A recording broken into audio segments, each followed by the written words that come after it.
Estás escuchando Laboratorio de Juegos, tu podcast sobre la creación de juegos de mesa con Pablo Garayzar y Adrián Alba.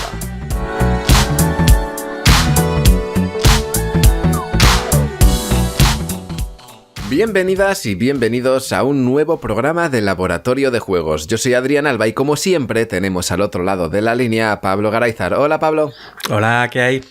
Volvemos con un escritorio del novato, no tan novato, es la coletilla que le pondré siempre, por parte de Carlos Daunés. Hola, Carlos.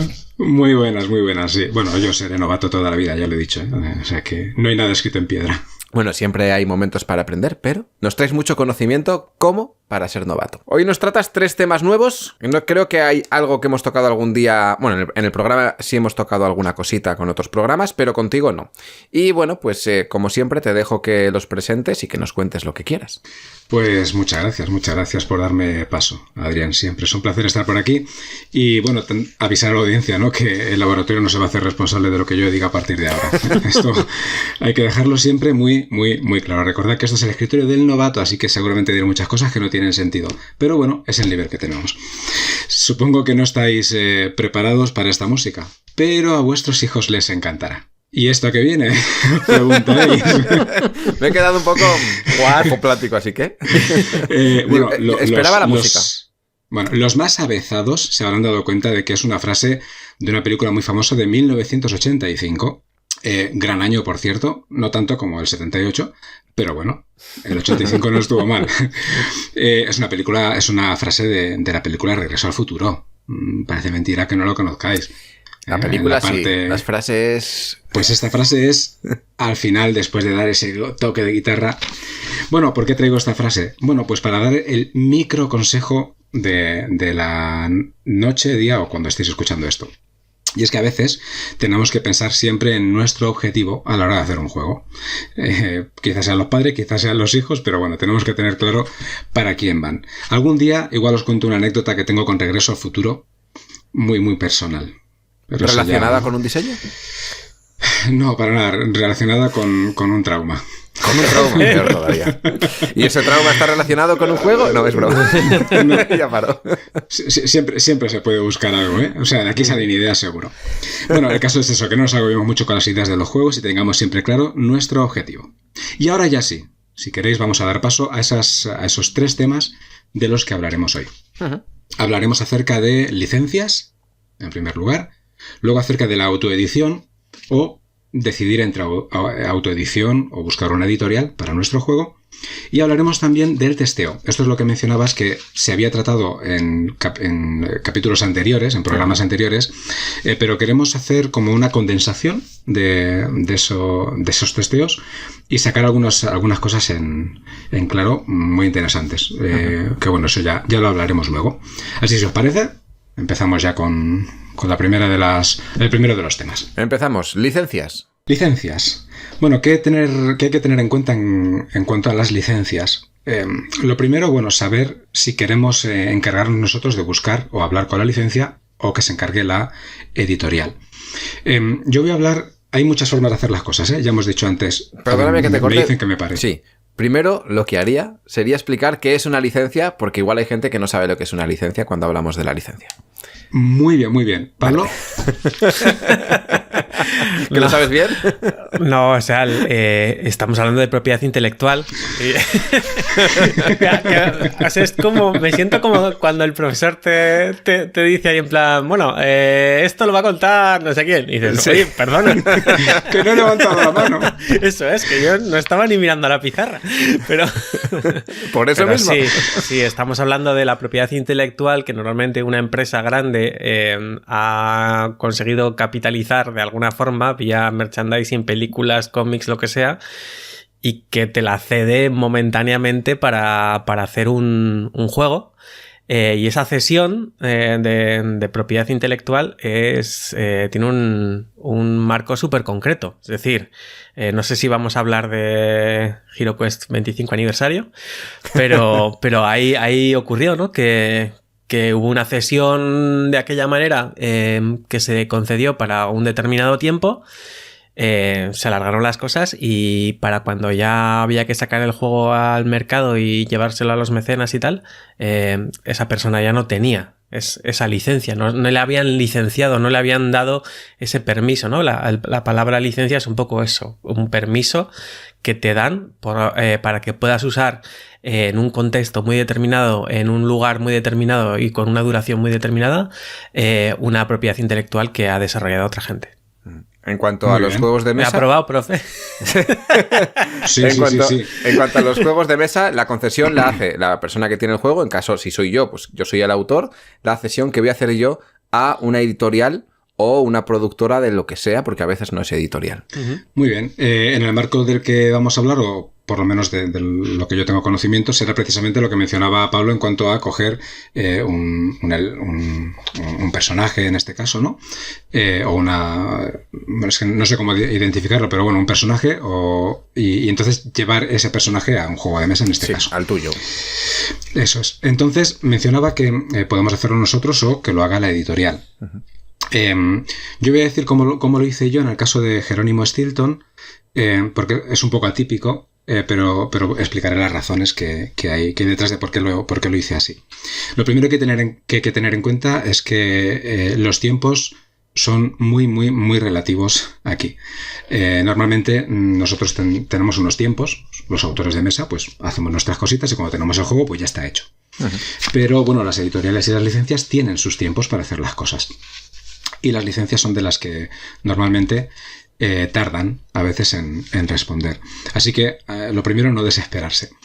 En mi caso, cuando yo intenté contactar con la editorial de Jerónimo Stilton, bueno, lo primero que tengo que hacer es saber qué editorial es, ¿no? Qué editorial es la que tiene la licencia. Entonces, pues tienes que buscar, ¿no? Jerónimo Stilton, ¿quién lo lleva?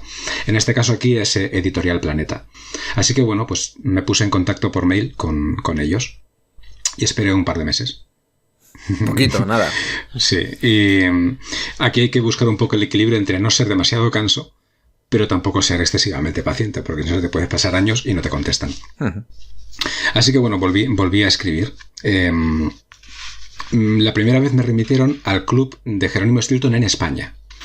Ahí escribí y no me contestaron. Así que volví a escribir de nuevo a la editorial Planeta. Y en esta ocasión me dieron un mail distinto, ¿vale? Porque en el caso de Jerónimo Stilton, quien tiene la licencia son unos italianos. Y bueno, yo de italiano poco. A mí me dejas entre italianos y soy como Marco el Día de la Madre. O sea, estoy más solo que la una. Pero menos mal que contamos con un traductor maravilloso en nuestros móviles. Y entonces pues pude ponerme en contacto en un maravilloso italiano con los licenciatarios de allí. Y aquí no se hicieron esperar demasiado. Y me remitieron a los licenciatarios españoles, que no son exactamente la editorial Planeta, ¿vale? Es como un grupo aparte que se encarga de distintas licencias. En este caso, entre ellas, una era la de Jerónimo Stilton. ¿Y cuándo te dijeron que estabas participando en una escape room? Para arriba, para abajo, para arriba, para abajo. Bueno, luego, al final... En este caso tuve la suerte de que el licenciatario español le gustó la idea. Yo les envié un pequeño vídeo de cómo había ideado el juego en torno a Jerónimo Stilton y les gustó. Porque una cosa que hay que tener en cuenta cuando trabajamos con licencias, y lo veremos dentro de un ratito, ¿no? Pero ya lo avanzo, es que cuando tú haces un juego basado en una licencia se tiene que respirar la licencia en el juego. O sea, tiene que temáticamente llevarte a esa tiene licencia. Que evocar directamente. Claro, porque si no, pues no tiene sentido, ¿no? Y entonces es muy importante que la idea esté acorde con el espíritu de la licencia que vas a llevar a cabo. Y bueno, como les interesó tanto y les gustó mucho la idea, pues me dijeron si ya tenía pensado con quién hacer ese juego. Y bueno, pues yo había pensado en el Troquel Games en este caso, porque ya tenía experiencia con ellos en cohetes y bueno, no era una mala experiencia, así que se lo ofrecí a ellos y busqué la editorial, en este caso busqué la editorial y les dije lo que había y bueno, pues les gustó, sí que les interesó y ahora les puse en contacto a la licencia y la editorial. Hay que decir que esto no es lo común. Yo lo hice porque antes de presentar el juego a una editorial quería saber si tenía posibilidades, si la licencia, o sea, si había posibilidades de que eso saliese adelante, ¿no? Si la licencia te dice que no, ¿para qué vas a presentárselo a una editorial? O te podrían haber dicho también, perdón, que estaban trabajando ya en su propio juego. Y por entonces ejemplo, te quedas como diciendo, bueno, sí, había una ventana de oportunidad, pero hace año y medio. Claro, claro. O sea, hay muchas cosas que pueden haber y que yo necesitaba, pues, cerciorarme, ¿no? ¿A dónde queremos llegar con esto? Pues que lleva tiempo, si lo quieres hacer por tu lado, ¿no? Y lo que digo, tuve suerte de que les gustó la idea de primeras, porque si no les gusta, te dicen, pues, fuera, y el juego, pues ya le cambiarás la temática porque por ese lado no vas a poder ir. Y luego ya es esperar. Yo en este caso, esperar a que el licenciatario y la editorial ahora se pongan de acuerdo, porque ahora sí que hay trabajo, ¿no? Entre ellos, porque tienen que decidir. Antes Pablo hablaba acerca de lo que conlleva una licencia, y una de las cosas que conlleva es el tiempo que te la permiten tener, o el tiempo que tú puedes utilizar esa licencia. Una vez pasado ese tiempo, que está por contrato, pues se puede renovar. Si hay buenas relaciones, se puede renovar y sigues.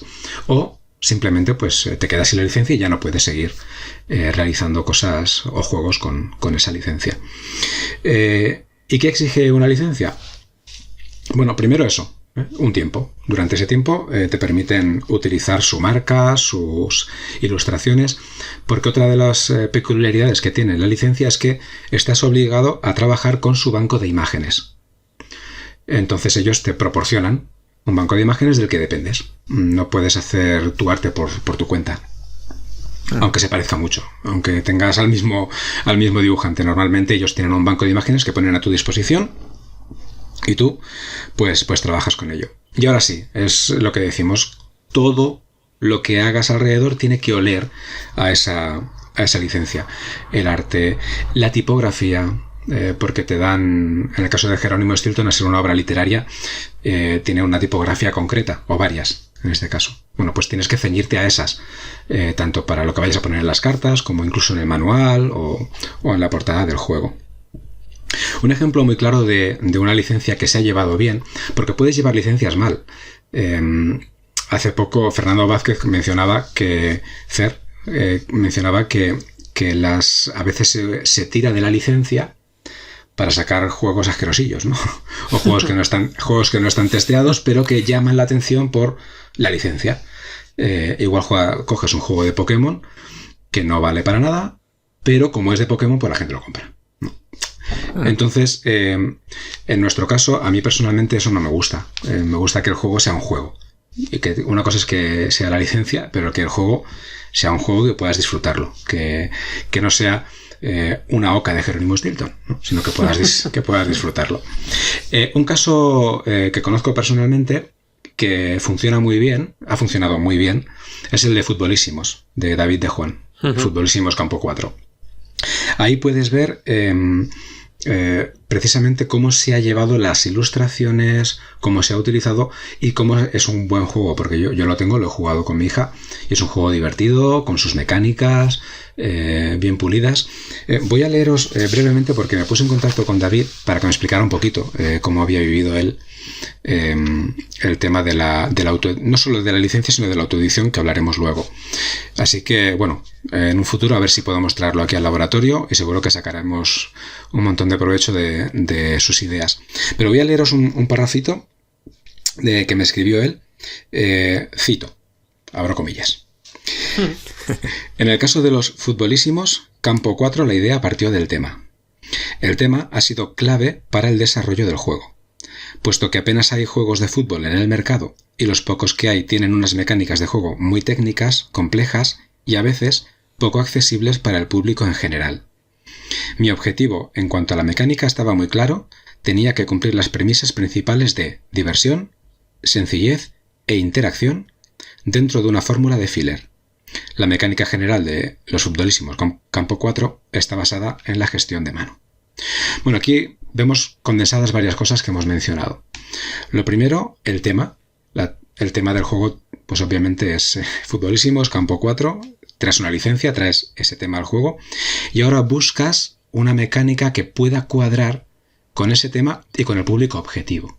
En este caso, obviamente, un público juvenil, ¿no? Los que suelen leer Campo 4. Así que este es un ejemplo que conozco personalmente, pero hay varios juegos de licencias, algunas basadas en libros. Me viene a la mente, por ejemplo, Agus y los monstruos, que salió no hace mucho. El monstruo de colores de De Beer, también creo que es de una licencia. Alex Colt también tenía un juego. Son juegos de licencias que, si tenemos curiosidad por averiguar cómo se han llevado a cabo, porque son juegos que funcionan bien, que tienen mecánicas que están bien engrasadas, y engranadas, las dos cosas, con N y con S, pues podemos incluso intentar analizarlos, ¿no? Ver cómo se han llevado a cabo para, bueno, analizar si a nosotros nos gustaría llevar una licencia de juego de mesa, pues cómo podríamos hacerlo. Y bueno, aquí, para finalizar esta primera parte, sí que voy a haceros una pregunta que no os había dicho, que bueno, que por cierto también va a ser para la audiencia, por si quieren luego responder en el grupo de Telegram o dejarlo en comentarios, y es: ¿qué licencia os gustaría a vosotros ver convertida en juego de mesa? O incluso os gustaría hacer. A ver, venga, va, a pensar. Yo tengo una muy clara. Lo que pasa es que está un poco complicada. A mí me gustaría haber licenciado El Ángel de la Noche, que es una obra literaria que consta de 3 libros, creo que ahora son 4 o 5, lo que pasa que en castellano solamente han llegado 3. Y bueno, es una novela que está basada en un mundo medieval en el que tenemos a asesinos, magos y luego hay pues otros perfiles diferentes dentro de ese mundo, pero es un mundo como que está en guerra. Y creo que de ahí se puede sacar, bueno, guerra y mucha política. Y creo que ahí se puede sacar, pues, varios juegos interesantes. Muy bien. ¿Tú, Pablo, has pensado alguna? Pues no tenía ninguna pensada, pero tirando un poco de las cosas que me gustan, se me ocurre, por ejemplo, Matrix, o también podría ser la novela de Neil Stephenson, Snow Crash, que ahora mismo está bastante en boca de todo el mundo porque es la primera vez que se mencionó el metaverso como tal. O sea, el concepto de metaverso se inventó antes en la ciencia ficción que en la realidad, y Snow Crash pues plantea un poco eso, la doble vida entre el metaverso y la vida real en un futuro distópico. Creo que daría para un juego chulo pues yo qué sé, tu personaje de vez en cuando se conecta al metaverso y ahí tiene una serie de acciones y en la vida real tiene otras y tiene unos peligros en un sitio y otros en otra. Así que a mí me motivaría bastante hacer algo de eso o que alguien lo hiciera y poder disfrutarlo. Yo había pensado en Stranger Things, me encanta. Me ha venido a la mente por ese concepto, ¿no? De el mundo al revés, que puedas hacer unas cosas en un sitio y otras cosas en otro, o sea que está guay. Bueno, pues audiencia, ya sabéis, tenéis ahí un filón. Stranger Things ya tiene versión de Dragones y Mazmorras. Sí, entonces, cierto. Bueno, ya tiene alguna versión y creo que había algún juego de mesa por ahí suelto, ahora no recuerdo cuál, no tuvo mucho éxito, pero creo que hay alguno por ahí pues hechos, pues eso, tengo la licencia, lo saco, ¿no? A ver lo que pasa, sí, que se va a vender. Había uno parecido que sacó De Beer, no recuerdo cómo se llama, que el concepto era muy parecido, unos chavales en los años 80. Outlight, ¿cómo será? Sí, sé cuál es. Sí. Es una caja morada, rosa. Sí, con así colores muy chillones. Sí, no me acuerdo ahora exactamente del nombre, pero sí. Antes de que cambies de tema, en cuanto a las licencias, creo que no lo has mencionado, pero las licencias no sé si siempre llevan un coste económico asociado. Sí, cierto. Esa parte es la que tienen que tratar editorial y yo ahí me mantengo al margen, porque yo no... Pero sí que es cierto que, claro, hay que pagar a la licencia. Hay que pagar... normalmente se hacen pagos puntuales. No va por volumen, bueno, volumen de ventas también, creo que se llevan un porcentaje pequeñito del juego, pero hay por lo menos en este caso, sí que hay que hacer ciertos pagos para poder disfrutar de esa licencia. Y te ponen unos mínimos de edición de juego, por ejemplo, de números. O sea, números de copias. De copias, eso es. Que eso siempre, todo lo que estamos hablando aquí siempre se puede hablar. Sí, es un contrato que vas a negociar y siempre, pues, lo que cada uno va a sacar, cada parte va a sacar lo que mejor le convenga. Claro, imagínate. Siempre así. Normalmente las licencias les compensa que hagas muchísimos juegos, ¿vale? O te ponen un mínimo de juegos muy alto. Claro, eso, por ejemplo, en el caso del Troquel, pues han tenido que ir estirando un poco para ver cómo va la cosa. El troquel, al ser pequeñita, a ver, tiene la ventaja de que como hace ella sus juegos, pues que necesita 500, pues se pone, los imprime y los tiene en una semana, tienes otros 500, ¿no? Entonces, al final, eso es una buena ventaja, pero sí que la licencia te pone un mínimo de juegos que tienes que hacer. Y eso es lo que decíamos antes, la tienes durante un tiempo. Y sí hay un coste económico, obviamente. Tienes que pagar por esa licencia. Bueno, la editorial tiene que pagar por esa licencia para poder utilizar la imagen de la licencia en sí. Pero por otro lado parece como que se ahorra bastante trabajo de ilustración, ¿no? Porque si tira del banco de imágenes de la propia licencia, el trabajo sería ya más de maquetación que de ilustración, y entonces, bueno, pues si ese canon que hay que pagar por usar la licencia te lo estás ahorrando por otro lado, pues suena bien. Sí, es cierto que no tienes que ilustrar, pero también es cierto que te puede limitar bastante. Os pongo un ejemplo así rápido. Si estás por ejemplo, en Troquel están acostumbrados a trabajar con formatos vectoriales, o sea, con ilustraciones vectoriales, porque les permiten hacerla más grande, más pequeña, sin perder definición. Puedes trabajar mucho mejor con ellas, o por lo menos ellos trabajan mucho mejor con ellas. En el caso de Jerónimo Stilton no hay ni una imagen vectorial. Todo lo que se nos ha pasado son prácticamente dibujos a mano. Aunque te los dan hechos, pero también hay que trabajarlos un poco. Entonces, y te limita, a lo mejor te gustaría hacer las cosas de una forma y no puedes porque esa ilustración no la tienes, ¿no? O porque la ilustración concreta que te gustaría tener, pues ahí no está. Entonces tienes que amoldarte. Eso es uno de los pequeños peros que tienen las licencias, es que pues te acotan un poco, aunque tienen muchísimas imágenes. Es un banco muy, muy grande, muy amplio. O sea que si una cosa concreta no la tienes, a lo mejor te apañas con otra. Pero sí que limita un poco. Limita un poco porque te tienes que centrar a lo que ellos tienen.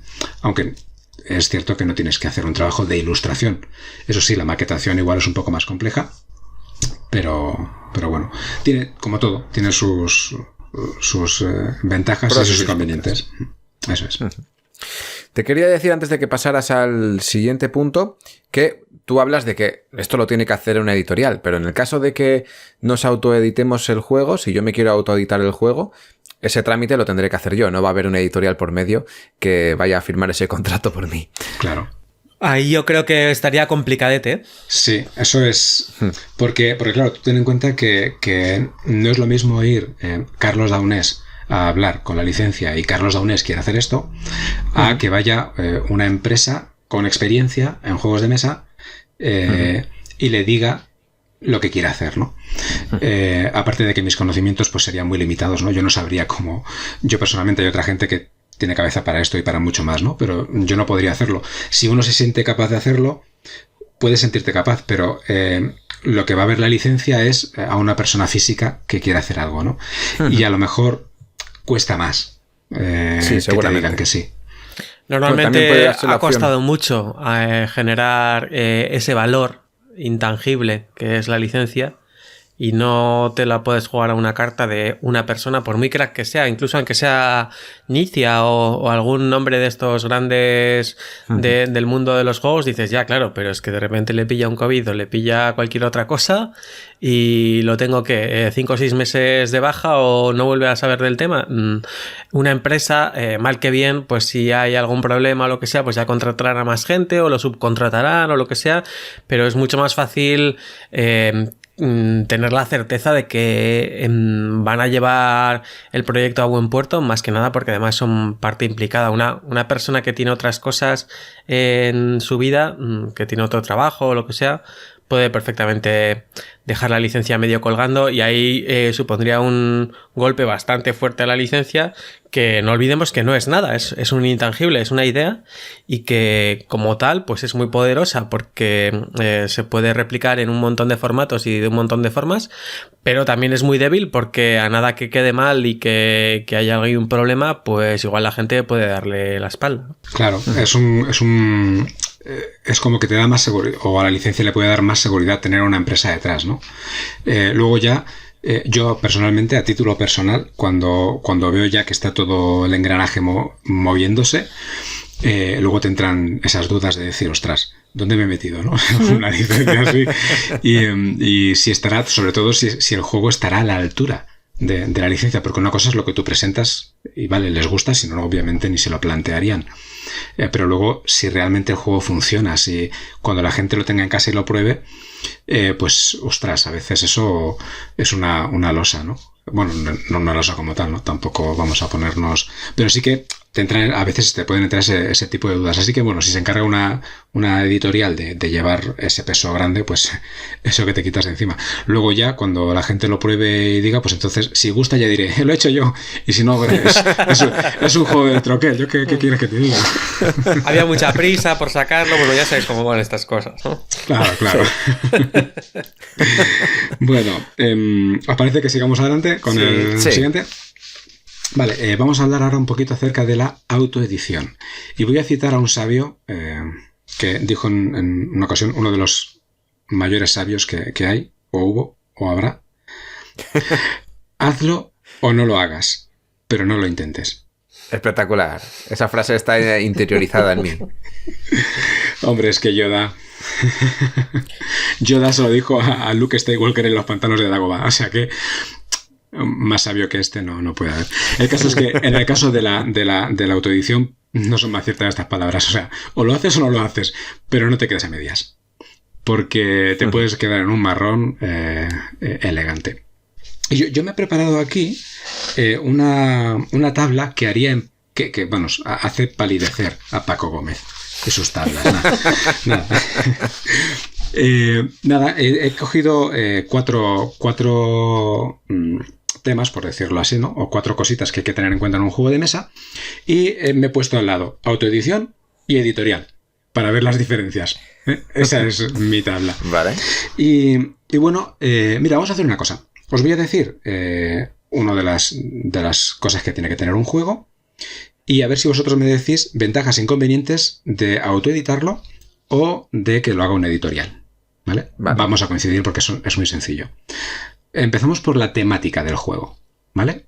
Ventajas e inconvenientes en una autoedición o en una editorial. ¿Cómo lo veis?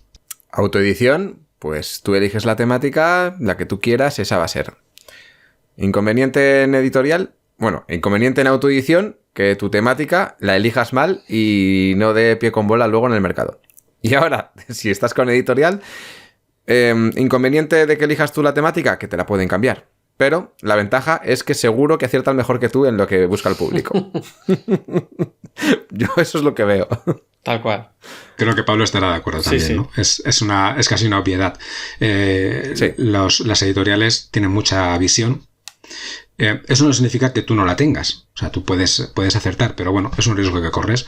La ventaja que es el tema que tú querías. O sea, tu juego va a salir con la temática que tú quieres, porque te la estás haciendo tú.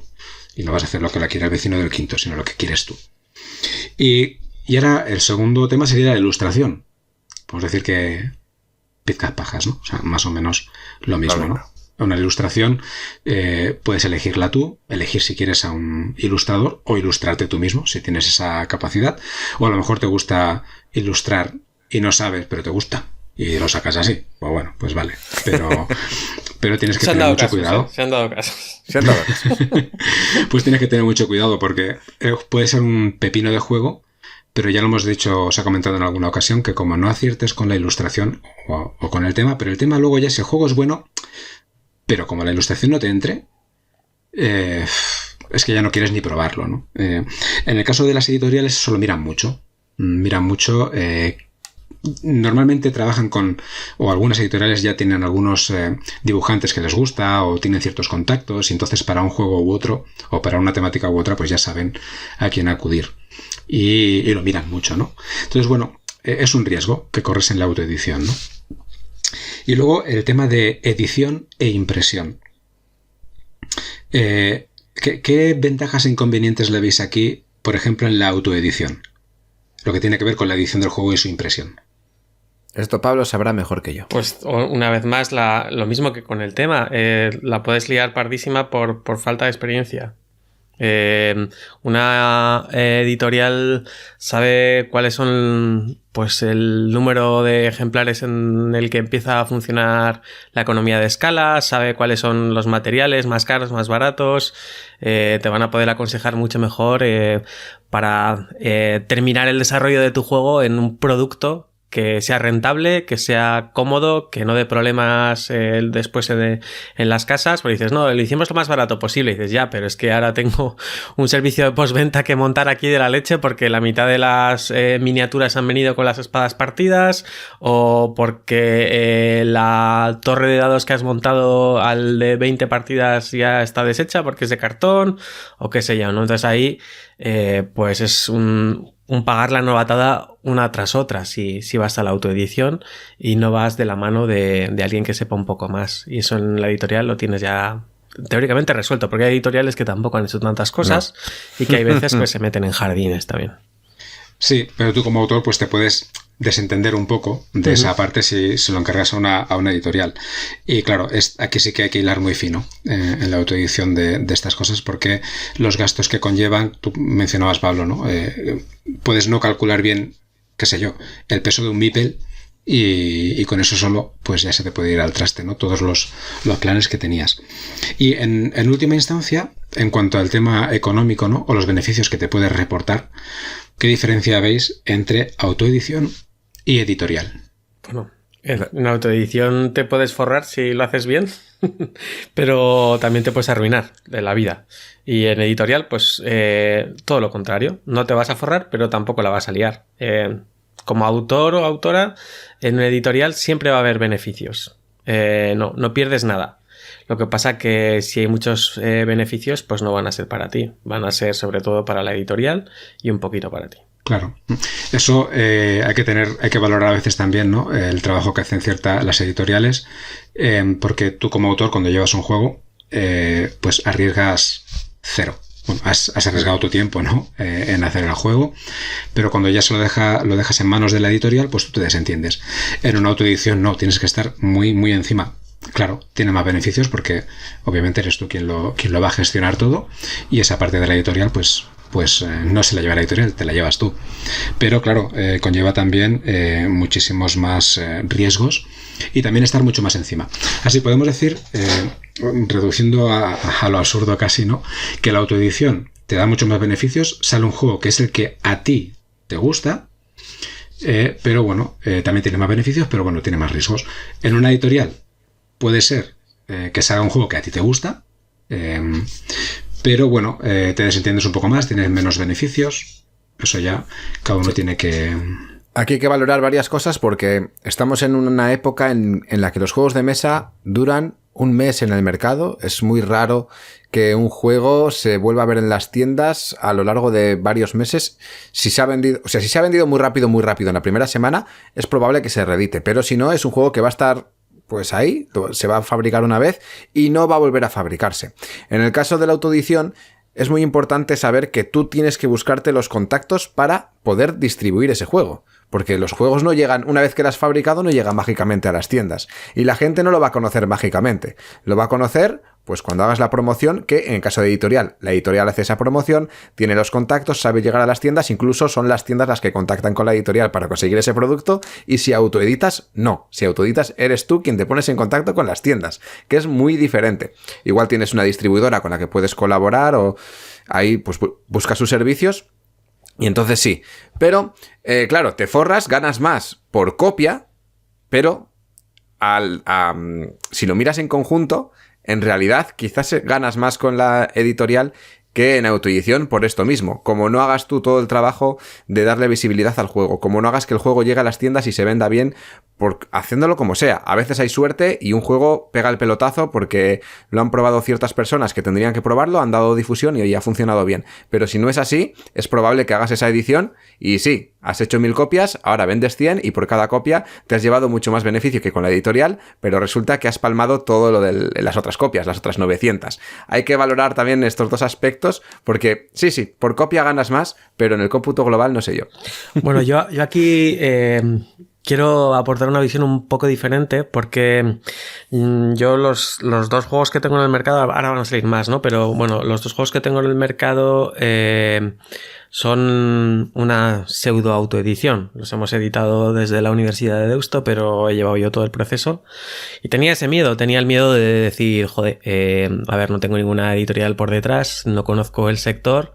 a ver si me voy a tener que hacer un sofá de juegos de Moon y arqueras en casa, tapado con una colcha o algo así, porque hicimos un montón, ¿no?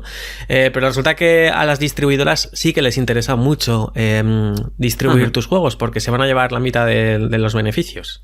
Entonces, aunque no seas nadie, aunque te hayas hecho tus copias y tal, si el juego se vende, si no es un truño total, es decir, si no se los están devolviendo las tiendas, claro, pues lo normal es que la distribuidora te haga una labor hasta comercial. O sea, de decir, venga, tráete este también que está funcionando bien en otros sitios y tal. ¿Por qué? Pues porque se van a llevar el 50%.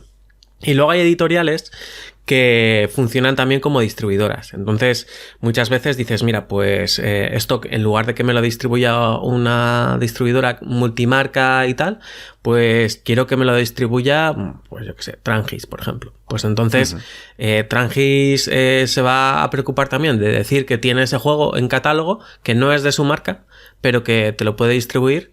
¿Y lo va a hacer por qué? Pues porque básicamente está cobrando el 50% de lo que tú te vas a llevar por tenerlo en su almacén, ¿no? Que si ya tiene un almacén donde caben cosas, pues no le va a costar mucho. Y además, si le sirven para hacer para que le hagan pedidos más grandes y tal, pues también está bien, ¿no? Entonces, tanto algunas editoriales que funcionan como distribuidora, me parece que Two Tomatoes también funciona así, Trangis la que he dicho, y bueno, otras muchas. Hay otras tantas, sí. Y como una distribuidora, solo distribuidora, pues van a estar bastante contentas de que les mandes pues un palé con tus juegos por eso, porque se van a llevar la mitad del precio, claro, ¿no? Entonces, bueno, normalmente no hacen una labor comercial, pero sí que hay una especie de efecto halo de decir, mira, pues vamos a pedir 20 virus y vamos a pedir 5 lucky numbers, pues pídele también un Moon y un arqueras que me lo han pedido y así pues le digo a la gente que está preguntando por él que sí, que lo voy a tener la semana que viene, o sea, no pasa nada. Mientras que si vas tú a pelo, pues está claro que ninguna tienda te va a aceptar tus juegos. Pero el contacto con distribuidoras yo pensaba que era mucho más complejo y para nada. Están muy a favor de coger a cualquier pelama. Iba a decir, a cualquier persona a cualquier persona desconocida que vaya allí y les diga, mira, yo soy capaz de mandarte un palet con juegos, una caja con juegos o lo que sea, y firmamos un acuerdo de distribución y ya está, ¿no? Y eso funciona mucho mejor y mucho más fácil de lo que pensaba. O sea, mis juegos a mí me ha sorprendido muchísimo ir a un sitio como la FNAC en Bilbao y encontrarme un juego que dices, joder, es que hemos hecho una tirada bastante pequeña y aún así hemos llegado aquí, ¿no? Y pues eso es labor de la distribuidora y yo no en ningún momento les he dicho que vayan a tienda grande, a tienda pequeña, lo que sea. Ya se han encargado ellos de llevarlo donde ha colado y es algo que es más, o sea, es mucho más difícil los pasos anteriores que el paso de, vale, tengo 1000 juegos, el juego está medianamente bien, ahora ¿cómo lo veo en las estanterías de las tiendas? Pues eso es labor de la distribuidora y normalmente lo suelen hacer bastante bien. Pero aquí tenemos esas dos vertientes, ¿no? El hecho de que la venta a la tienda y luego la venta al público general. Igual la venta a la tienda es mucho más sencilla, pero la tienda puede comprar ese producto y tenerlo en la balda y no venderlo. Entonces eso también te va a repercutir a ti. Obviamente, pues hay medidas para que bueno, pues que sea mucho más rentable todo el proceso que has llevado y la distribuidora pues es una buena vía de rentar tu producto.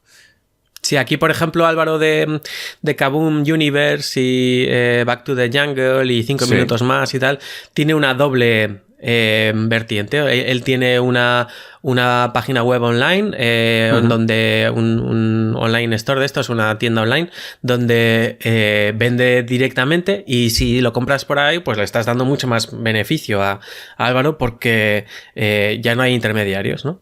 Pero también ese canal de venta es muy poco potente porque no es ni Amazon ni nada por el estilo, sino que tienes que ir ex profeso a esa tienda a hacer la compra y tal. ¿no?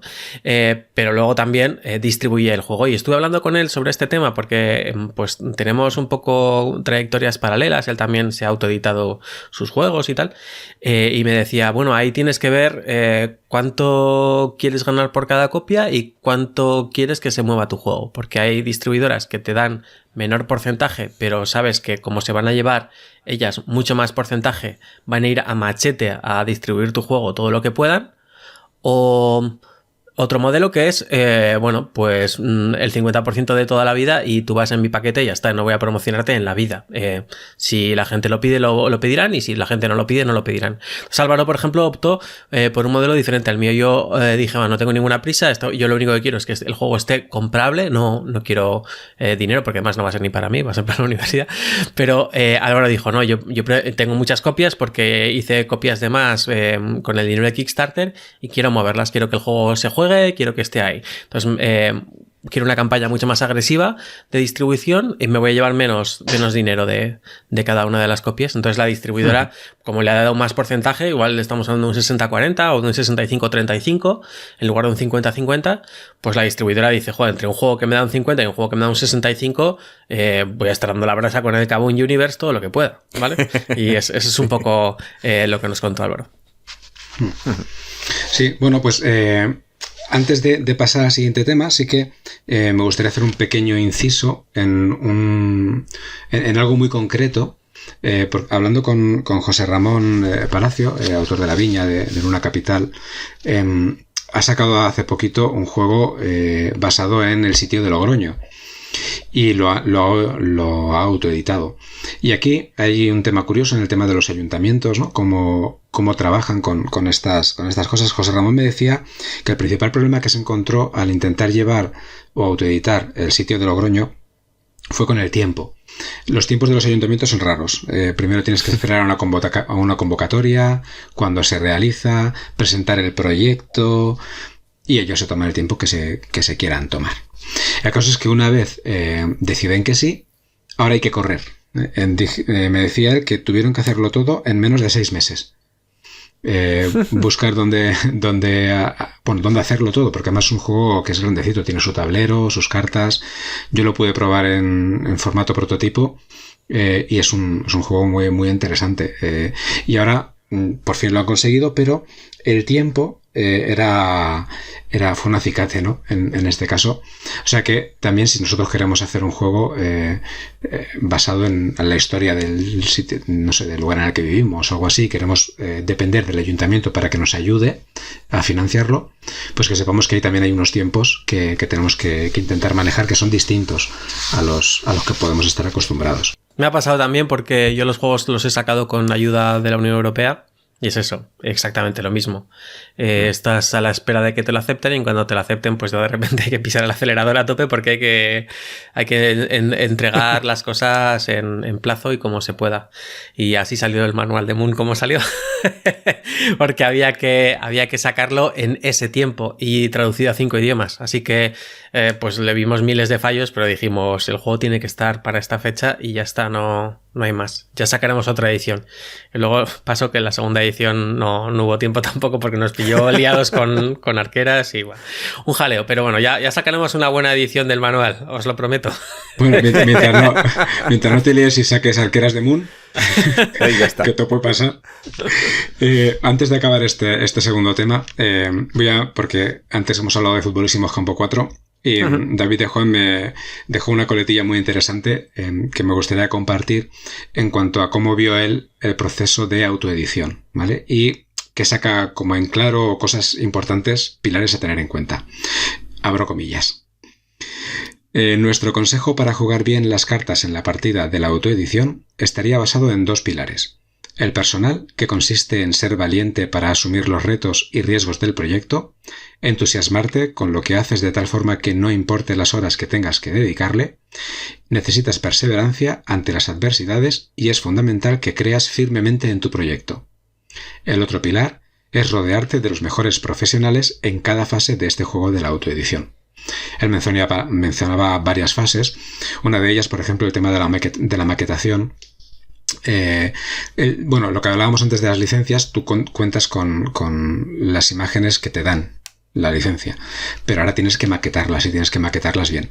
Sí, me lo iba a apuntar, voy a decirlo de memoria porque no lo he apuntado, pero creo que ellos contaron con la ayuda de WA Studios y están pues muy contentos, ¿no? con cómo lo maquetaron todo. Porque bueno, en el tema de la autoedición hay que reconocer que la mayoría de nosotros tenemos conocimientos limitados, ¿no? A lo mejor se me da muy bien hacer mecánicas, pero no dibujo bien o no maqueto bien. Entonces, en este caso, buscar a un profesional que haga una parte de ese trabajo, pues él consideró que fue fundamental, ¿no? Y bueno, creo que es una decisión acertada, ¿no? Un buen consejo. Aunque nos vayamos a autoeditar, necesitaremos ayuda en algunos puntos, pues bueno, buscar una ayuda que sea profesional y que sepa de qué va el rollo. Joder, pues es un poco... o sea, nos anima, David, pero también nos aviso a navegantes. Vas a tener que autoexplotarte y vas a tener que adelantar pasta. Que por cierto, no recuerdo exactamente, pero creo que fueron la primera tirada de Futbolísimos. Él fue con todo. Creo que fueron 3.000 copias o 3 o 4.000 copias, que eso es una burrada para una primera edición, autoeditándote. Lo normal es ir con un poquito menos, pero no, él dijo, mira, voy con todo, y la verdad es que le ha funcionado súper bien. No se puede quejar en ese aspecto. Creo que van ya por la 4ª edición o la 5ª, no estoy seguro, ¿no? Se está vendiendo como pan caliente, sí. O sea que está funcionando muy bien. Y creo que sí es cierto, hay que aprender mucho de eso, ¿no? Hay que reconocer que hay mucho trabajo detrás y por eso tienes que estar obviamente muy implicado en lo que estás haciendo. Vale, bueno, pues pasamos al último puntito de hoy, ¿os parece? Muy bien. Sí. Vale, en este caso, bueno, vamos a tratar el tema del testeador igual que trataríamos las dos caras de una moneda. Esa expresión todos la conocemos, ¿no? Que todo puede ser visto o juzgado desde varios puntos de vista. Y cuando estamos testeando o vamos a ser testeados, ahí tenemos esos dos puntos de vista. Así que vamos a hacer una cosa, vamos a usar esas dos caras de la moneda. Vamos a hablar de la cara y de la cruz de los testeos. Así que hablaremos del testeador y luego del autor cuando se está poniendo a prueba su obra. Lo que vamos a mencionar ahora se habló bastante extensamente en el Laboratorio 44 con Ferran y con Nuria. Así que vamos a condensar algunas ideas que he extraído justo de la asociación Ludo, ¿vale? Es unos consejos que dan a tener en cuenta. Y hay como 10 apartados en cada uno de ellos. Hay 10 apartados para el testeador y otros 10 para el autor. Son muy breves, pero lo que vamos a hacer, si os parece, es voy a mencionar uno de ellos y lo comentamos, ¿vale? A ver qué nos parece. Así lo haremos con todos. Luego ya haremos un pequeño resumen final más directo de todas estas ideas o todos estos consejos que se dan desde la asociación Ludo. ¿Por quién queréis empezar? ¿Por el testador o por el autor? Testeo, siempre viene. Sí. Pues venga. Vamos a hablar desde el punto de vista del testador. Nosotros estamos probando un juego de un autor, un prototipo. ¿Qué tenemos que tener en cuenta? En primer lugar, durante la partida, escribe tus ideas y coméntalas al final de la partida. ¿Vale? ¿Cómo veis esto? Muy importante, porque si tú no haces esto, a no ser que sea un filler, que a veces, pues obviamente los juegos que son rápidos no te da tiempo ni para apuntar lo que tienes que apuntar, y a lo mejor es un juego sencillo y no tienes muchas cosas que contar al final de la partida, pero por lo general siempre se te ocurren varias cosas que que te apetecen contárselas al autor una vez terminado el testeo. Si lo haces durante la partida, rompes el ritmo, distraes al resto de los integrantes. Hay muchas cosas negativas a la hora de hablarlo durante el testeo. Hay muchas veces que empiezas a jugar una partida, alguien está cuestionando algo. ¿Y por qué esto está aquí? ¿Por qué esto está allí? Bueno, pues el flujo se rompe, igual te explican hasta mal el juego porque estás interrumpiendo constantemente y la partida puede dejar una sensación incorrecta por estar todo el rato interrumpiendo. Es como si juegas a un juego que ya está editado con tu grupo de juego y cada vez que le toca a alguien se pone a mirar el móvil. Es esa sensación, por hacer un símil. Y el hecho de apuntártelo va a hacer que luego no se te olvide nada. Y no solamente eso, sino que a la hora de dar el feedback, a mí me pasa mucho que yo apunto muchas cosas. Y como apunto muchas cosas, yo suelo ser yo soy el último en dar el feedback, o dad vosotros el feedback primero, porque igual hay gente que tiene menos cositas que yo. De forma que si ya alguien va comentando algo, yo lo tacho para no repetirme, que eso también es importante, el no repetirte. Y si hay algún matiz que quieres destacar, pues bueno, lo destacas, pero no estás otros 5 minutos hablando sobre algo que ya se ha hablado. No se te olvidan las ideas y encima, si el autor o la autora dice, me gusta eso que me estás mostrando, y por lo que sea, no le ha dado tiempo a apuntarlo todo o lo ha pensado después y tú lo tienes apuntado, pues siempre lo vas a tener ahí de recordatorio. Y además te va a valer a ti para el futuro si tú estás pensando en hacer algún tipo de juego parecido o lo que sea, pues cosas que tú mismo te has apuntado para diseñar ese juego. Un filler, y le ves ciertos fallos y tú ya sabes que esos fallos se los he visto en este juego y no los voy a cometer en el mío, ¿no? Es un aprendizaje mutuo. Muy bien. Sí, yo lo veo parecido. Además, muchas veces, por lo que sea, te tienes que marchar o cualquier cosa, puedes mandarle un correo con tus ideas. Puedes incluso dejarle la nota que has preparado o decirla rápidamente. O sea, no tienes que pensar, elaborar un discurso ni nada por el estilo, sino que puedes decir, he apuntado 4 cosas, te falta esto, no sé qué, no sé cuántos, tal y tal, me tengo que ir. Porque muchas veces, pues, yo qué sé, es igual la última partida del día y te tienes que marchar a tu ciudad o cualquier cosa de estas.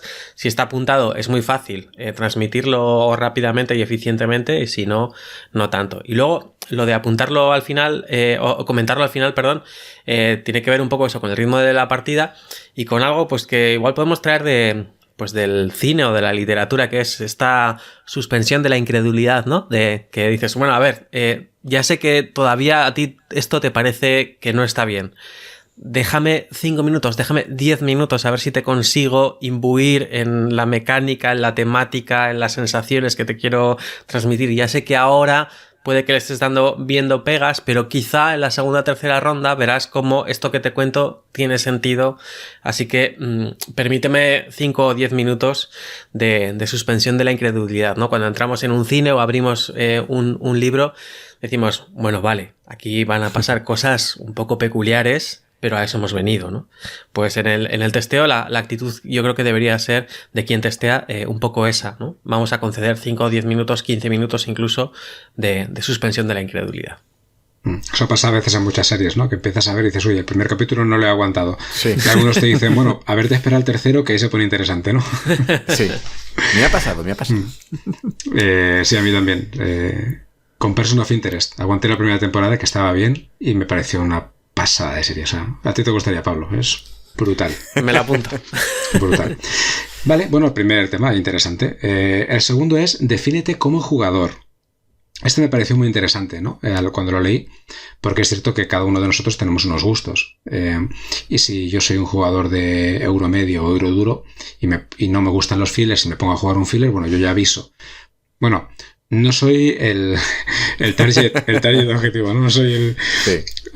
Esto creo que también es importante. Igual no es lo más importante, ¿no? Pero creo que también es interesante que la persona que te va a enseñar el juego sepa de qué rollo vas. Totalmente. Esto un poco al hilo también con el autor, ¿no? Que cuando va a presentar el juego, comentar qué tipo de juego es. Porque yo muchas veces haciendo una presentación de un prototipo, digo, este juego trata de tal. Y suelo preguntar, ¿habéis jugado algún tipo de juegos? Si es gente, pues, de público casual o gente que no conozco, pues es una pregunta que directamente yo como autor hago, ¿no? Sí, pues sí, es importante saberlo. Los puntos 3 y 4 los voy a mencionar seguidos porque veréis que van muy relacionados. El primero es, sé constructivo y señala los puntos fuertes. Y luego, sé honesto, no endulces los puntos débiles. ¿Cómo lo veis? Muy de acuerdo. Aquí hace falta también un poquito de mano izquierda, porque está claro que un prototipo no es un producto final y que va a tener muchos puntos débiles. Pero bueno, no hay que endulzar nada, pero no hay que ser desagradable. Es decir, por supuesto. Tenemos que tener en cuenta que es algo a lo que pues el resto de la gente o quien lo ha creado ha dedicado mucho tiempo, ha dedicado mucha ilusión, ha dedicado tal. Entonces, bueno, yo diría las cosas con claridad, es decir, sin dar rodeos ni nada por el estilo, pero tratando de que no suene hiriente ni que haya juicios de valor. Es decir, las formas siempre son importantes. Sí, no es lo mismo decir, muy probablemente este mazo esté desbalanceado y tengas que calcular mejor las probabilidades, esto es una tiramos chapuza. De Ludo. ¿Por qué no tiramos de Ludo de Valencia?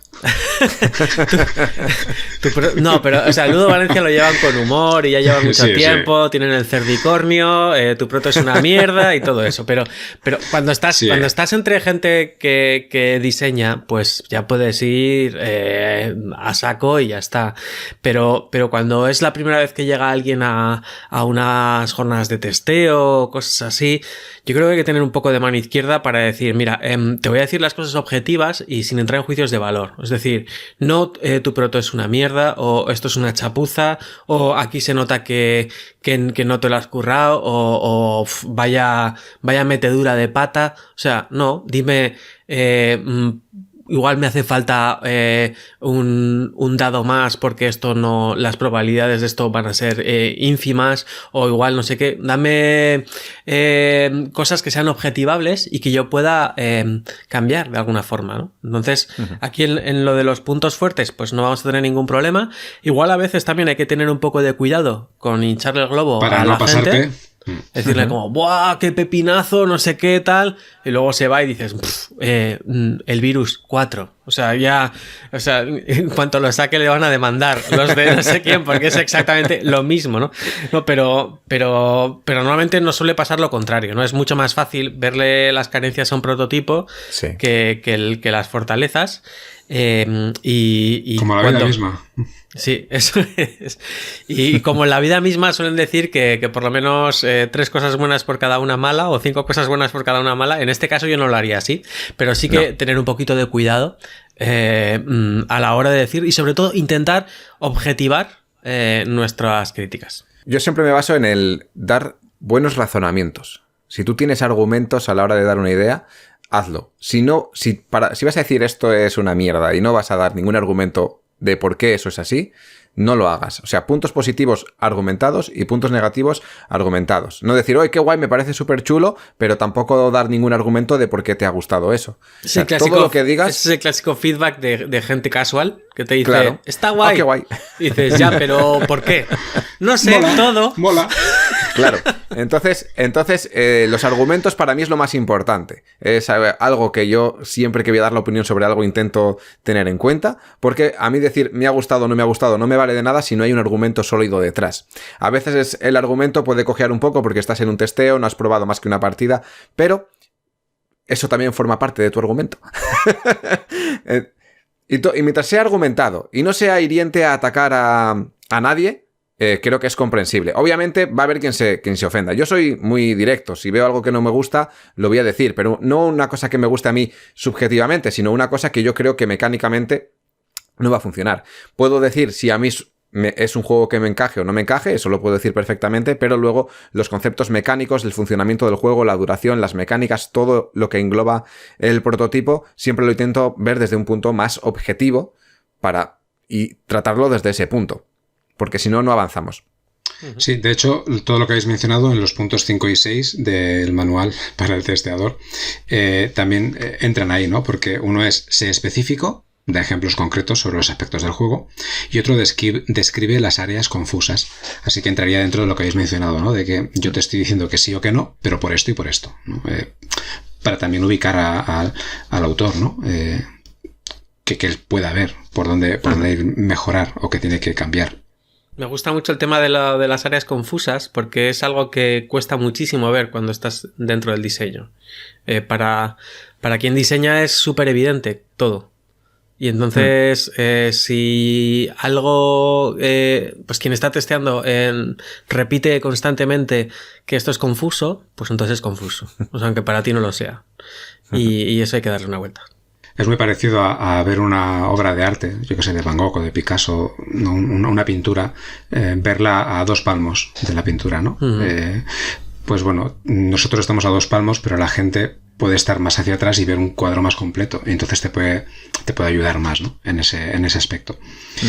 El 7 dice: comenta tus reacciones viscerales hacia el juego, evita el lenguaje vago, no exageres y sé específico sobre los elementos que contribuyeron a la experiencia. Así se puede decir que este punto 7 tiene que ver más con cómo te has sentido jugando al juego, ¿no? O qué te ha hecho sentir al juego. Que creo que también es interesante, porque al final, cuando hacemos un juego es porque queremos hacer sentir a alguien algo, que se lo pase bien, que se divierta, que piense, que le reviente la cabeza, ¿no? Con los 16 bits, pues bueno, pues eso, pues te metes ahí a saco. Dice el punto 8, habla de otros juegos similares, pero evita valorarlos uno respecto al otro. Es curioso este concepto, ¿no? Si te recuerda a algo que ya has jugado, porque a veces ocurre que uno empieza a jugar juegos sin haber jugado muchos, ¿no? O sea, empieza a crear juegos, a diseñar, sin haber jugado a muchos. Y a veces hay cosas muy parecidas, ¿no? Pues porque ya están inventadas, entonces a lo mejor, y la persona que ha hecho el juego no lo reconoce, pero el que está al otro lado sí. Entonces, puede ser interesante mencionarle, ¿has visto este juego? Igual como un detalle, ¿no? A tenerlo en cuenta. Y dice, evita valorarlos uno respecto del otro, ¿no? Porque, bueno, al final intentamos hacer algo distinto, ¿no? Aunque las mecánicas... Juegos muy parecidos hay. Y además hay público para ello. Si a la gente le gusta un filler de cartas con cierta mecánica, es muy probable que quieran más juegos de ese estilo. A una persona que le gusta un Eurogame quiere más Eurogames y serán todos muy parecidos. Las sensaciones igual son diferentes, temática diferente, pero una colocación de trabajadores es una colocación de trabajadores en todos los juegos muy parecida. Algunos tienen un girito de vuelta, pero la mayoría son muy parecidas. Entonces, es importante mencionar títulos que se parezcan, más que nada para coger referencias y ver en ellos qué funciona, qué no funciona, por qué han tomado ciertas decisiones de diseño en ese juego y aprender para hacer el tuyo propio, que puede ir perfectamente en esa línea, pero te va a ahorrar muchos pasos que ya alguien ha trabajado por ti. Sí, pero el tema de valorarlos comparativamente es como si te dicen, no, es claro, que acabas de hacer un Catán de Hacendado. Pues entonces te hunden, ¿no? O sea, cuidado con eso. Puedes dar referencias, puedes dar tal, o puedes decir, por ejemplo, el tema del mercado no termina de funcionar, mírate cómo hacen el mercado en el Valle de los Reyes o cualquier cosa de estas para que cojas alguna idea o alguna sugerencia, o si temáticamente les funciona de esa forma, pues igual tú puedes tirar de otro gancho temático, cosas así, pero no decir lo tienen mucho mejor resuelto en tal juego. Porque, joder... No, claro. Ese sí está resuelto así, pero no hace bien. Sí.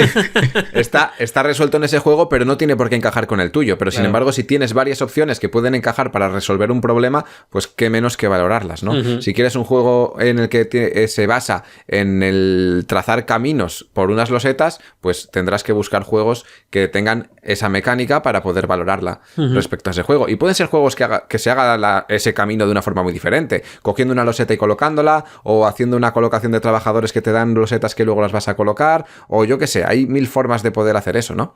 Y todas valen como referencia para lo que tú quieres hacer. El 9º punto dice, concéntrate en los problemas, no en las soluciones. Aquí puede haber un poco de diferencia de opinión, ¿no? A lo mejor sí que es cierto que tú como testador ves alguna cosa y dices, oye, pues yo lo haría así, ¿no? Y das esa solución, ¿no?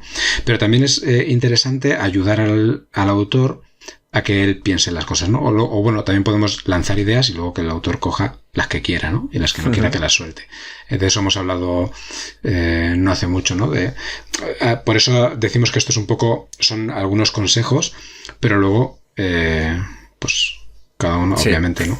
Lo decía al principio, ¿no? Nada está escrito en piedra. Y no a todos nos funciona todo igual, ¿no? Pero bueno, puede ser interesante, ¿no? Concentrarse solo, pues eso. Mira, yo veo esto.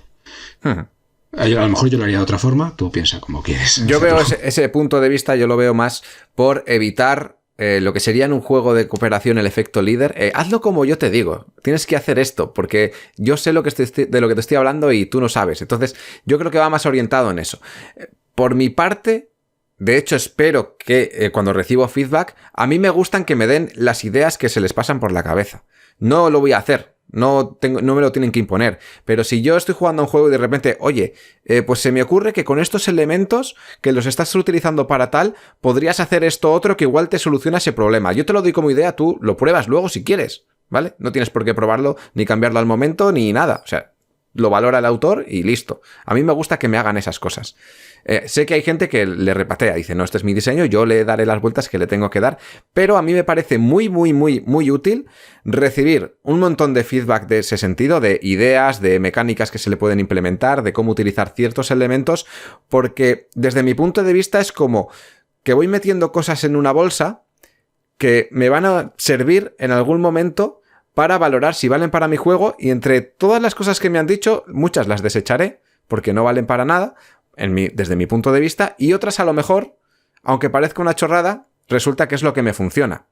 Y lo considero yo considero que eso es un punto bastante importante a la hora de acelerar el proceso de diseño, sobre todo cuando te atascas en algún aspecto del juego. Totalmente de acuerdo. Yo creo que aportar soluciones de forma prematura puede ser un poco pues limitante. Es decir, bueno, no me digas la solución, dime primero qué problema te evoca esta solución que me propones.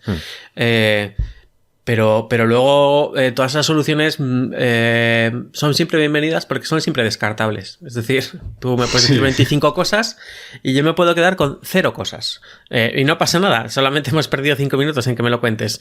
Y sobre todo además que igual esa explicación dice, mira, para este caso concreto no va a funcionar porque ya he probado algo muy similar y además los números no dan y además pues no es el tipo de juego que quiero hacer y además no sé qué.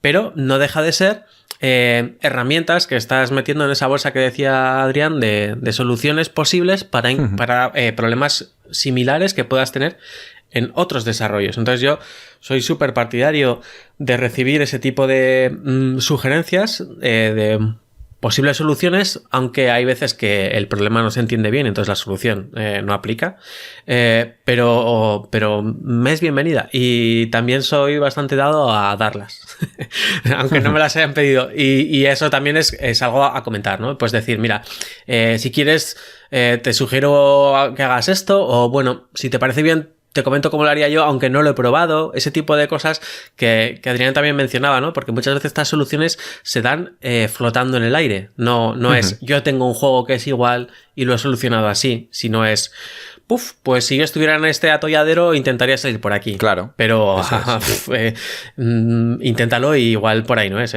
Sí, claro. Aunque podríamos haber hablado de esto en la parte de autor que me vendrá luego, pero sí, me parece... Bueno, así vamos adelantando. Lo adelantamos, no, porque además hay una cosa a tener en cuenta y es que muchas veces no tienes, obviamente no tienes que quedarte con todo lo que te dicen y cambiar todo lo que te dicen. Tú ya luego tienes que valorar qué cosas te funcionan, qué cosas no, y lo que habéis mencionado antes, si una cosa se repite en el tiempo y con personas distintas, obviamente ahí algo falla.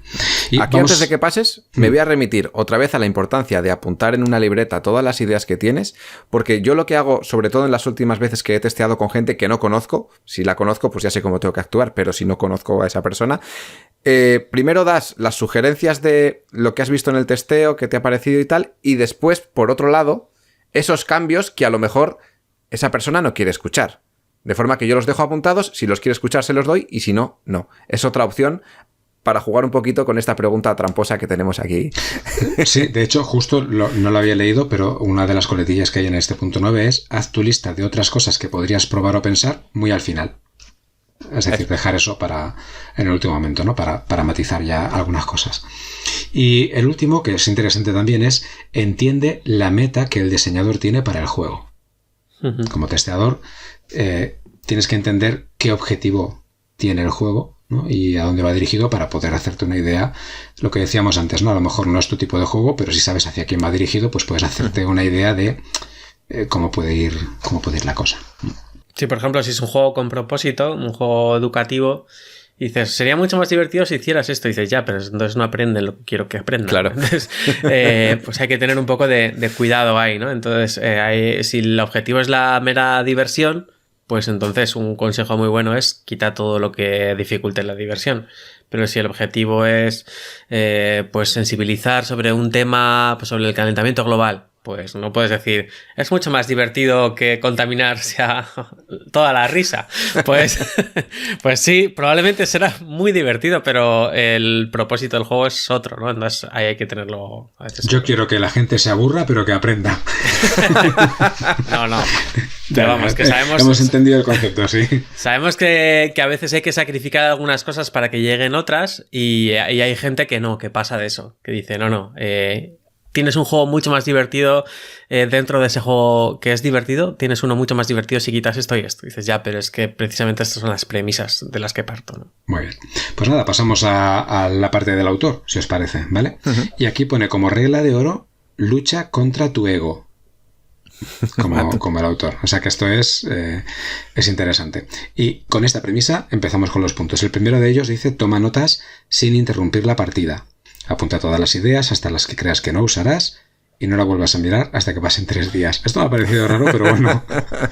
Supongo que es para que no te vengas muy arriba, ¿no? O te agobies demasiado, ¿no? Luego lo mires con perspectiva. Sobre todo para, después de haber pasado el testeo, suele haber una parte de reflexión que muchas veces no se trata, pero si el testeo, por ejemplo, yo estoy testeando con Pablo, que tengo contacto mucho más directo, es probable que juegue hoy y dentro de 2 días he rumiado la idea. Eres como yo, de pensar lento. Yo lo digo muchas veces como testeo, digo, yo soy de pensar lento. Igual hoy no te digo nada de feedback y mañana te pasa yo. Hay veces que pasa. Segundo punto, no intentes convencer al testeador. Importante, es que esto tiene que ser así, ¿no? Y es así por esto. Bueno, pues no intentes convencerlo, ¿eh? O sea, al final intenta mantener un poco de distancia. Si es idiota, no hay que convencerlo. No. Vale, no quería decirlo así, pero sí. No, en serio, este es el error clásico de todos los testeos, o sea, de la gente que está empezando a crear y... Bueno, y el punto 9 va a ser flipante. Ahí sí que te vas a decir, ese. Pero ya llegaremos. Es que te lo avanzo porque puedes soltarlo en cualquier momento y quiero dejarlo hasta el 9. El punto 3, no expliques la historia del juego. Uh-huh. A veces, Making claro, of, fuera. Sí. Claro, no nos interesa, no aporta nada. Al final. Si te lo piden, solo si te lo piden. Solo eso. Sí, eso entraría dentro del punto 4 también. No expliques las bambalinas del juego. Cómo he llegado a esto, cómo he llegado al otro, al final. Para eso te puedes pasar por el laboratorio de juegos y te lo cuentas en una entrevista que te vamos a hacer o te dejamos hueco en el camino del diseño. Mira, el 5, muy relacionado con lo que hemos hablado antes también, conoce al testeador. Antes decíamos que el que testea tiene que conocer el autor o de qué va la cosa, y aquí, sin embargo, pues el punto contrario, ¿no? Tienes que conocer quién está testeando, qué le gusta, qué conocimientos tiene sobre los juegos de mesa. Hombre, obviamente no vamos a hacernos un poco de estos raritos y buscar toda la información sobre quién me va a testear en internet, a ver quién es este tipo, de qué habla, qué sabe. Eso daría mal rollo. No, pero si se le pregunta, bueno, ¿qué te suele gustar? Para también tener una idea, ¿no? De qué tipo de feedback te va a dar. Uh-huh. Dice que podemos, punto 6, corrige al testeador si parte de premisas erróneas. Uh-huh. Igual no hemos explicado bien algún punto y está diciendo algo porque no he entendido una cosa en un paso anterior, ¿no? Uh-huh. Bueno, en este caso sí que puedes, más que nada para no perder tiempo tú ni hacerle perder tiempo a él, ¿no? Cuando te estás dando cuenta de que está partiendo de una idea que a lo mejor tú no has explicado bien o que él no ha entendido bien y entonces, claro, como no lo ha entendido bien te dice esto está mal, ¿no? Uh-huh. Bueno, pues ahí sí que puedes hacer un pequeño inciso, ¿no? Normalmente lo mejor es no corregir y esperar a que la persona acabe, pero bueno, en este caso si ves que es la premisa de la que partes errónea, pues oye, no, mira que esto no lo has entendido bien o no te lo he explicado bien, pero esto es así. Importante valorar por qué alguien no ha entendido bien algo. Esto viene bien también a la hora de explicar. Si alguien no ha entendido bien algo, en el siguiente testeo estate pendiente de si estás explicando correctamente ciertos conceptos. Si es algo que se repite constantemente, pues ya sabes que tienes un problema con ese concepto del juego. Pero importante incluso apuntárselo. Esto en un testeo a ciegas es fundamental. El testeo donde solamente te dan el manual y hay gente mirando cómo lo interpretas y todo esto. Aquí hay que, como bien dice Adrián, apuntar cada párrafo que genera problemas, cada punto del manual que genera problemas, porque si le ha pasado a 3 o 4 personas, pues le va a pasar a 3.000 o 4.000 personas si haces 3.000 o 4.000 copias. Exacto. Sí, de hecho, ahora en el punto 7 hablaba del testeo ciego. Bueno, para la audiencia igual, porque yo un testeo ciego lo probé hace poco, no sabía el concepto, no lo tenía muy claro. Pues trabajas en una bodega, así que... Sí, bueno, pero es distinto. Bueno, te sorprendería saber la cantidad de diferencias que te encuentra la gente en dos vinos iguales. Pero bueno, eso es otro mundo. Eso es la copa que está adulterada, hombre. Sí, ¿no? O lo antiguamente, ¿no? Te la dan con queso, ¿no? Sí, que viene por ahí. Bueno, la cosa es que un testeo ciego al final es, yo le doy unas reglas a una persona para que las lea, para que esa persona las explique a otro grupo que va a jugar con ellos, ¿vale? Así a grandes rasgos. Entonces tú en un testeo ciego tienes que limitar, o sea, no hablas, miras, porque te ayuda a entender si el reglamento está bien redactado, si la persona que lo ha leído lo ha entendido bien, como para poder explicarlo, y los fallos que se cometen tanto al explicar el reglamento como al jugar. Ahí tienes que mantenerte bastante más al margen, porque lo que te interesa es encontrar esos fallos. Así que es importante en un testeo ciego no corregir esas explicaciones de reglas, por ejemplo, ¿no? Porque tú quieres saber si se explican bien, si alguien las ha entendido lo suficientemente bien como para explicarlas a otros. Que al final es lo que va a ocurrir cuando tu juego salga a la venta. Punto 8. Haz preguntas abiertas. Igual necesitas algo concreto o no entiendes algo de lo que te han dicho, pues no tengas miedo a preguntar. Si no entiendes lo que te están diciendo, ¿no? ¿Por qué has llegado a este asunto? No. Hay que ser francos también. Por eso lo de luchar contra el ego que hemos dicho al principio. El 9. Decíamos que este era un clásico. No digas nunca, esto normalmente no pasa. En mi casa funcionaba. Claro. De todas formas suele ser muy común y suele salirnos casi de forma espontánea, sí, ¿no? Pero eso también se puede ver debido pues, a menos testeos, o no has hecho los testeos suficientes como para que se dé el caso, pero si pasa una vez, puede pasar muchas más. Entonces, esto normalmente no pasa, pues mejor dejarlo al margen. A veces hemos testeado el juego muchas veces y no ha pasado. Hemos dejado al azar que haga sus maldades y no ha pasado, pero porque lo hemos testeado con la misma gente, ¿vale? Y entonces el azar hace lo que tenga que hacer, pero los estilos de juego son siempre los mismos. Entonces de repente alguien dice, vale, estupendo, aquí hay una fuente de azar y yo lo que voy a hacer es agotarla. Voy a estar tirando de este mazo todo el rato hasta que ya sí deje de ser una fuente de azar, por ejemplo, y sepa las cartas que van a salir.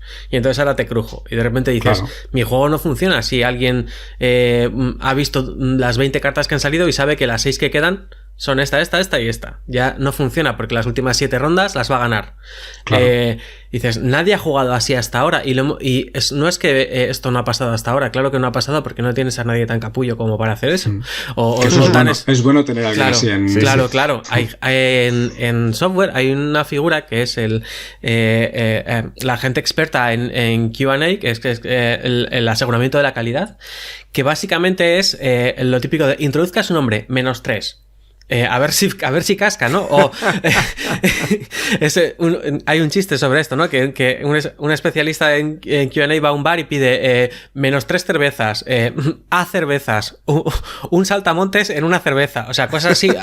Hay que buscarle un poco las cosquillas al juego para que eso de esto nunca ha pasado pues pase y de hecho ver cómo se comporta el juego, ¿no? Cuando alguien está aprendiendo a pilotar un avión no le ponen unas condiciones ideales y ya está, y dices, no, venga, ahora empieza a arder el motor 3 y no baja el tren de aterrizaje, viento cruzado y no sé qué, porque dices, es que esto no me ha pasado nunca volando, ¿ahora qué hago? Y dices, no, nos matamos, o sea, te tiene que haber pasado en el testeo, ¿no? Porque puede darse que en un grupo de personas que está jugando, pues hay una persona que tenga esa mente tan enrevesada y que vaya a buscarle un poco las cosquillas al juego. Y el juego puede fallar, puede puede no comportarse bien ante esa situación y que tampoco sea un desastre. Es decir, no es mi público objetivo, alguien que se vaya a aprender 20 cartas de memoria, que vaya a hacer no sé qué, tal. De la misma forma que el Blackjack era un juego súper fácil y que funcionaba muy bien hasta que de repente dijeron vamos a dar dinero a la gente que juega al Blackjack, y entonces hubo una motivación especial para que la gente contara cartas, aprendiera pues trucos para apoyarse en la estadística, etcétera, y rompió el juego. Pero si tú estás haciendo un filler +3, da igual que alguien vaya a contar cartas y que por ahí se rompa el juego, porque un peque de 4 años no se va a poner a contar cartas, y si se puede poner a contar cartas probablemente no esté jugando un +4, estará jugando un +12 porque sea un chaval de altas capacidades o lo que sea, ¿no? Entonces que el tema de buscarle las cosquillas al juego está muy bien, y que en mi casa funcionaba o esto no ha pasado nunca puede darse precisamente porque estás testeando con el mismo grupo de gente. Muy bien. Pues nada, pasamos al último punto, que es practica la explicación de las reglas. Creo que esto es básico, porque como no practiques y no las expliques bien, vas a dar vueltas y vueltas, hay que ser concisos, que la información sea clara, para que los que lo vayan a testear pues lo testen lo mejor posible y no tengan que estar preguntando demasiado, ¿no? Luego ya otra cosa son pues que tus cartas sean más o menos intuitivas, eso es distinto, ¿no? Pero cuando tú explicas el juego se tiene que entender bien y hay que practicarlo. Es como el que va a dar un discurso, yo que sé, delante de un montón de gente, pues se lo prepara antes, ¿no? Y lo ensaya. Pues esto exactamente igual, como si fuésemos a dar pues un discurso importante a la nación. Vale, bueno, pues mira, vamos a hacer de forma muy rápida, ¿vale? Leo han sido 20 ideas, las 10 primeras como testeador. Escribe tus ideas y comentarás al final. Defínete como jugador. Sé constructivo. Sé honesto. Específico. Describe las áreas confusas. Evita el lenguaje vago. Habla acerca de tus reacciones ante el juego. Habla de juegos similares. Concéntrate en los problemas, no en las soluciones. Y entiende la meta del diseñador. Y en cuanto al autor, toma notas sin interrumpir la partida, no intentes convencer, no expliques la historia, no expliques las bambalinas del juego, conoce al testeador, corrige solo si las premisas son erróneas. En el testeo ciego, bueno, mantente al margen, haz preguntas abiertas, no digas nunca esto normalmente no pasa, y practica la explicación de las reglas. Así de forma rápida. Bueno, pues ya hemos tratado los 3 temas, ¿eh? Hemos hablado en esta ocasión de las licencias, de la autoedición o hacerlo por editorial, y en este último punto los consejos para testear mejor. Así que... Pues un programa cargadito de avellanas, que suelen decir. Porque entre los 20 consejos del final, tu experiencia en primera persona con licencias, lo que hemos estado contando de autoedición frente a editoriales, creo que, bueno, lo dicho, vamos a empezar a sacar el Tipex o rascar un poco lo del novato y poner el ex novato, no sé qué palabra hay después de... En la NBA tenemos a los rookies y luego están los sophomores, ¿no? Que son los de segundo año, que ya tienen unos cuantos tiros pegados, que se dice, y normalmente les ganan el partido de All-Star, de rookies contra sophomores, les ganan los sophomores porque ya saben de qué va un poco la fiesta, va la ¿no? cosa. Entonces hay que buscar la traducción en castellano de esa palabra, porque yo creo que ya de rookie no tienes ni... Podemos decir que yo soy la voz de los novatos y ya está. Vale. O sea, al final este escritorio de lo que se trata es de encontrar esos orígenes o esos fallos que a veces cometemos e intentar mejorarlos. Entonces, bueno, al final decíamos, creo que fue en el primer programa, ¿no? Que al final un experto es alguien que ha cometido todos los errores posibles en un determinado campo, y como yo voy a cometer muchos errores más, espero equivocarme muchas veces para seguir aprendiendo, pues al final seguimos siendo novatos, a pesar... Novatos a lo mejor con suerte, pero bueno, es lo que hay. Sí me gustaría acabar con una pequeña frase extraída de la misma película que mencionábamos al principio, que sería: carreteras, a donde vamos no necesitamos, carreteras.